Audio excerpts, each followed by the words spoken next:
எனக்கென ஓர் கவிதையினை நான் அறிமுகமா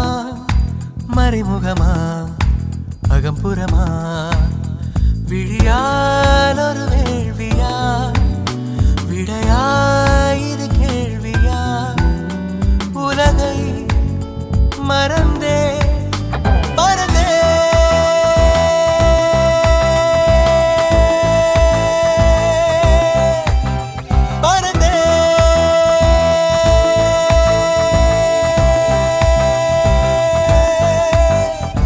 யார் எழுதியதோ எனக்கென